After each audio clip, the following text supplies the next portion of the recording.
Nagbabalik po ang taong bahay. At nung nag-uusap kayo ni Abay Julie at ni Mami Claire, kami rin ni Sherry Ann, nagkukwentuhan na rin. Good morning muna sa'yo, Sherry Ann. Oo.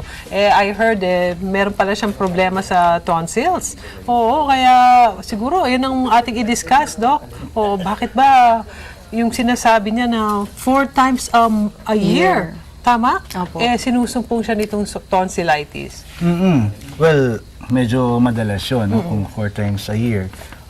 Usually may mga panuntunan nga tayo dyan, mga 7 episodes in, let's say, a year. Okay?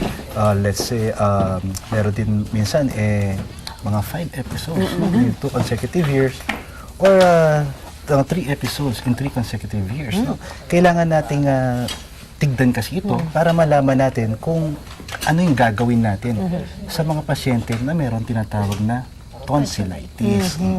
Tinanong ko nga kung ano yung work niya. Baka ako sa work-related. But when I learned that siya isang registered nurse, sabi ko, ano kayang may kinalaman ba yun sa trabaho? Wala naman. Well, usually, wala naman. No? Kaya lang, minsan kasi kapag na-expose tayo sa mga viruses o yung mga bacteria, maaari po natin itong malangha, pumasok sa ating oropharyngeal area, at ito ay maaari mag-cause ng tonsillitis. So, pwede ba nating malaman ano yung mga experience niya pagka ito'y sumusumpong?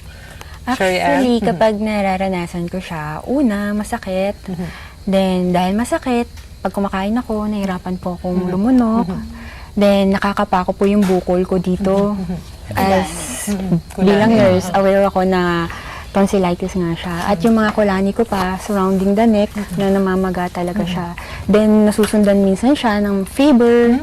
So, yun po. Yun ang karaniwan. So, yung mga kataong bahay natin na nakaka-experience ng katulad ng experience ni Miss Ann Aurelia.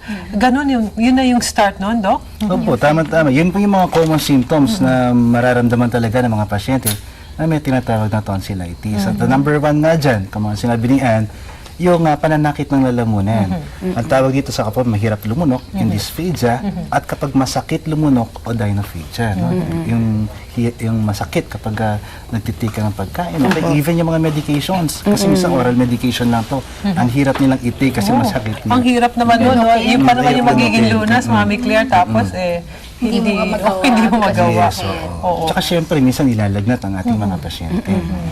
Pero yung lagnat na yan, pagka naramdaman mo na yung lagnat, ano ito, nagtutuloy-tuloy na or na-address naman agad pag nag-take ka nung sinasabi ni Doc? Opo, na-address naman po siya agad kapag tinik ko na siya. Kapag nag-take, usually binibigyan natin mga antipyretics ng mga pasyente. At ito ay pinapababa niya yung fever ng ating mga pasyente. Bakit kaya may mga taong mas prone sa tonsillitis? Ito ba dahil nga sa exposure, gaya nung nasabi mo, talagang may sadyang mas mahina ba yung kanilang immune system? Or sa ilang pag-aaral, alam mo, minsan meron din genetic make-up yung minsan mapapansin mo yung mga may tonsillitis, meron din yung kanilang mga magulang, yung kanilang mga ninuno, hereditary, namamana.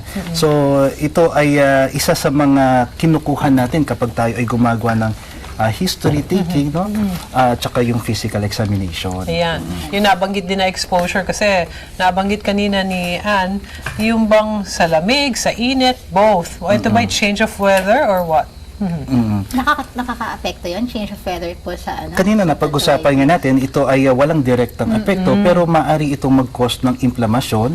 And later, kapag bumagsak mo yung yung resistensya mo, alam mo ito kasi mga bacteria dito ay resident siya ng oropharyngeal area talaga. Kaya minsan, kapag, ng fauna, no? Kapag bumagsak ang ating resistensya, dumadami po ito, at ito ay maaaring mag-cause ng infection sa ating lalamunan. Kaya natin natanong kasi pag malamig yung panahon, di ba? Ganun na yung, parang sabi niya, mas irritated daw. Maliban dyan, yung mga bata, sabi nila, mas madalas magkaroon ng tinatawag na tonsillitis kasi sila nga yung mahilig maggagapag, maglaro sa labas, tapos kung ano-ano yung sinusubo. So, the more prone sila na magkaroon ng Dok, nabanggit mo kanina kasi di ba yung episodes, like 3 episodes a year, 5 episodes of tonsillitis a year, tapos 7. Are these gradings para eventually alam na kailangan mo na mag-undergo ng tonsillectomy? Parang guideline lang to, parang guide sa ating mga espesyalista para malaman kung kailan ba kailangan tanggalin yung tinatawag na tonsils. Tonsils. Oo. Kailangan nating ma-meet itong mga criteria na ito para masabi natin na talagang kailangan ng isang pasyente ng surgery na tinatawag na tonsillectomy. Ayun. Ay, nabanggit mo yung criteria.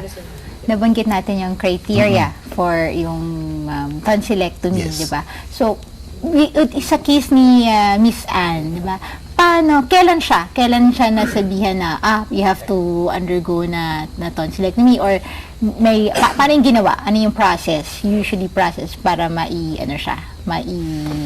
maging candidate for tonsillectomy. Parang yearly yung sa iyo no? Parang sabi niya nga 4 to 5 episodes in let's say mga 2 Ang consecutive given time. years. Oo, nagkaroon si Anne. Pero nawawala naman kasi nagagamot pa yung kanyang tonsil, yung pamamaga ng kanyang lalamunan. Kaya pwede kasi syempre ano rin yun, case to case basis, Yes, no? Kung ayaw ng pasyente magpa-opera, hindi natin sila Pwede mapipilit. pilitin. May advantage and Oo. disadvantage kung mag-undergo na siya even before sabihin, oy, ito ba pagka nag-undergo siya ng tonsillectomy, if that's how you call it, ito ba ay advantage on her part na, or baka mas hindi yata tama na at a very early stage nag-undergo na siya nun?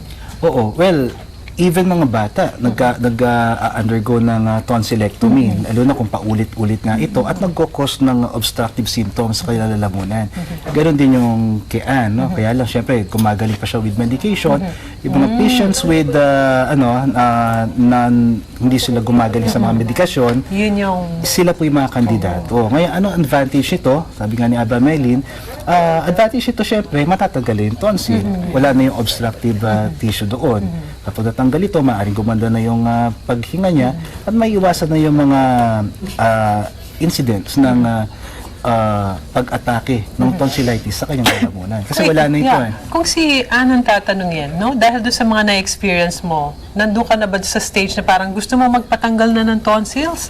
Or Sa ngayon, since re-response pa siya with medication, parang wala pa sa isip ko yung mag-undergo ng tonsillectomy na nabanggit ni Doc. Pero if mag-progress tong tonsillitis ko, maaaring i-consider ko siya kung talagang kasi as nurse, kailangan mo ng interaction with the patient. So, yung minsan masakit magsalita kapag namamaga. So, pwede ko siyang i-consider kapag nag-worst na talaga yung case ko. ganyan naman talaga, Doc, di ba? Not Alam mo, until... Abay Maylin, takot to sa surgery kasi May siya nakikita niya kasi kung ano yung ginagawa sa mga pasyente. Pero huwag kayong mag-alala, ang tonsillectomy ay ginagawa po under general anesthesia. Wala po kayong mararamdaman. Siguro mararamdaman mo lang doon yung turok ng karayom para patulugin ka. Pero after that, wala na po mararamdaman. Meron siguro post-op, pero saglit lamang. Yung tungkol sa sinasabi ni Ana, mahirap magsalita or masakit. Well, dahil ito ay nakadikit nga doon sa may muscular area, yung tonsillar bed. Ito po kapag nag-i-stretch, medyo masakit kasi may mga nerve endings din doon. Pero with paglipas ng ilang panahon, ilang araw, nawawala din naman ito. Pwede bang additional? Halimbawa, nag-undergo ng tonsillectomy, na-affectuhan ba yung voice? Tulad ng pag-uusap namin kanina, maaari pong maapektuhan ito, minimal level. Hindi po talaga yung magbabago yung boses mo. Baka gusto mo maging singer. Magbago yung boses. Hindi naman po. Hindi na-apektuhan. Ayun. So, pagka dumating pala doon sa time na yun, walang dapat ikabahala. Pero kung nagre-respond naman sa gamot, mas okay siya. Yes, patient's choice yan. Ayun. Naku. As always. Oo, Yes, as always. Ang ganda nung naging talakayan natin at I'm sure yung mga kataong bahay natin na nag-undergo nung same experience with Miss Anne here, alam na nila kung anong gagawin nila. Okay. Ay, nakakatulong ba? Okay. Yung hot water with salt? Opo, ito yung mag-ease ng pain dun sa lalamunan. Ayun, Nakatulong okay. yan. Parang ano lang siya, first aid. Pero importante talaga, magpapakonsulta. Tama yan. Naku, salamat sa iyo ulit, Doc. At Thank sa iyo rin sa you. pagbisita dito, Anne. At sa uulitin, Oo. pag meron pa tayo ulit ng mga ganitong talakayan, napakagandang matutunan ng ating mga katambahan. Iwasan din nila yung pag-inom, no? Kasi marami nagsi-self-medicate. So kaya kapag kunwari meron kayong naramdaman sa inyong lalamunan, wag kayong magsi-self-medicate ng mga antibiotiko. Kailangan magpasuri kayo sa mga doktor, lalo na sa mga kasapi ng Philippine Society of Otolaryngology Head and Neck Surgery. Handa po kami tumulong sa inyo para magabayan kayo. Ayun. Si Miss Anne, baka meron siyang gustong batiin naman. Yung mga kasama yung sa Kasama sa hospital. PGH. Ayan. Iboto niyo raw siya. Sige. Naku, salamat muli sa inyo. At babalik po ang taong bahay. Diyan lamang po kayo.